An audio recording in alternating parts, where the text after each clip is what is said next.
Hello, Gary Crowley here with DoItYourselfJointPainRelief.com, and this is video 3 of 4 videos for lower back and buttock pain relief. Video 1, we did these big muscles in your hips, both sides. We did this muscle on the side of your hips, both sides, and we did these muscles on the side of your leg on both sides.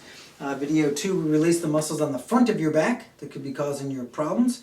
And now we're going to really just focus on your hamstrings, these muscles on the back of your legs, and the main reason being they can be big players in lower back pain / buttock pain, but lower back pain especially. So we just want to make sure they're as free as they can be, because they attach to the bottom of your pelvis, these bones called your ischial tuberosity, and when they get tight they yank on the bottom of your pelvis. And they're big, strong muscles compared to these little lower back muscles, and these guys lose the tug of war when these big guys are basically yanking on them.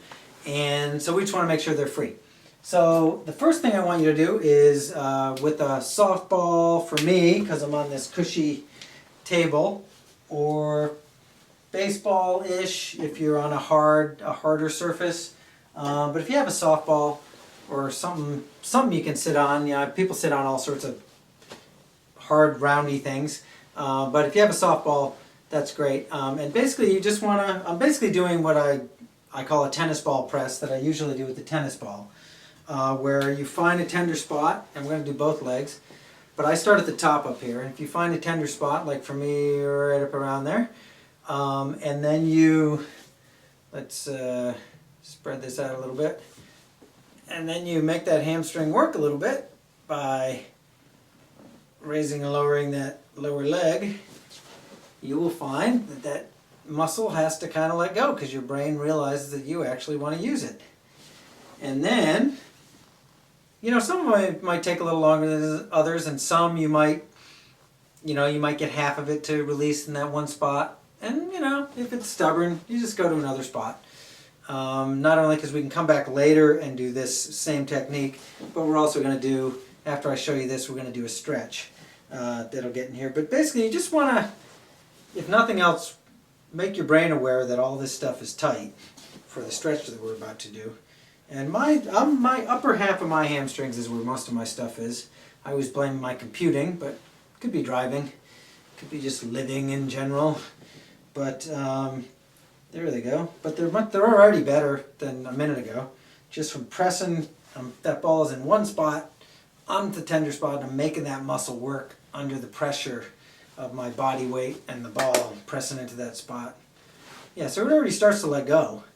And again, you want to do both sides. Again, I start up top and scoot around and slowly kind of work my way down to, probably about 4 or 5 inches up from the back of your knee. You don't want to get this in the back of your knee too much. If you're gonna dig around the back of your knee, I want you to do it with your thumbs, where you can be sensitive.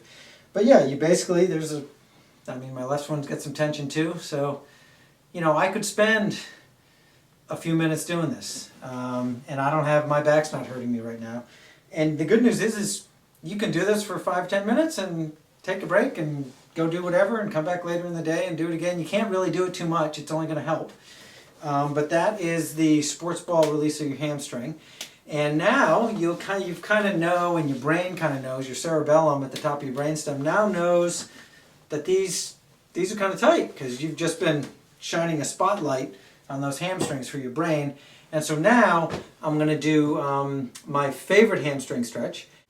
Okay, so we just released your hamstrings using a softball or a smaller ball, whatever fits for your leg and the surface you were sitting on. So now I want you to actually stretch your hamstrings, and the way I want you to do is very, very specific.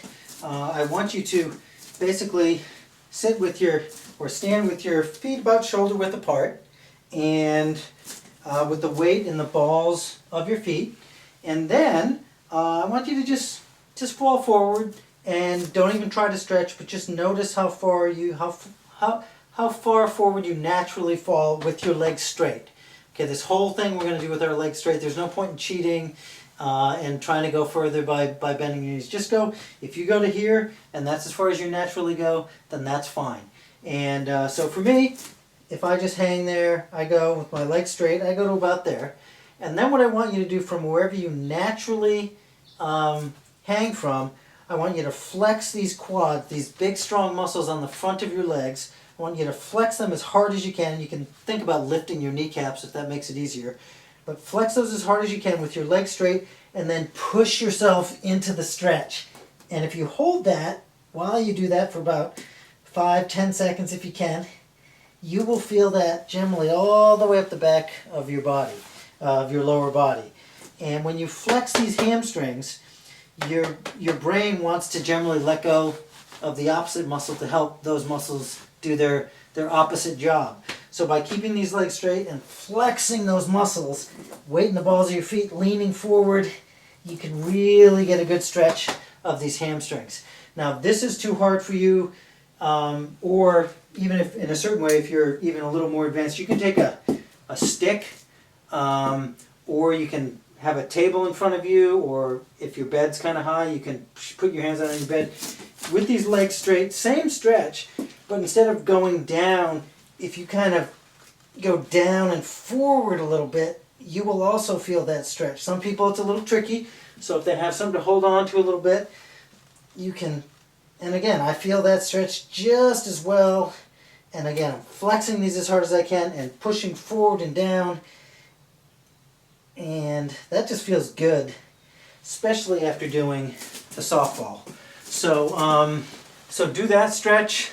You can do, I would do sets of 3.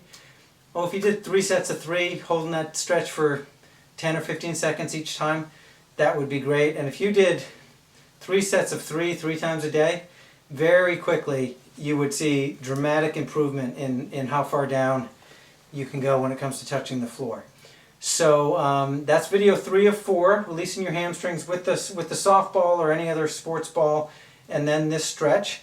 So now you want to assess how much better does your back and buttock feel. Sometimes releasing those hamstrings is like magic for people. And after you self-assess, think about what you might want to come back and do more of later. After that, I will see you at video 4. Thank you for your time.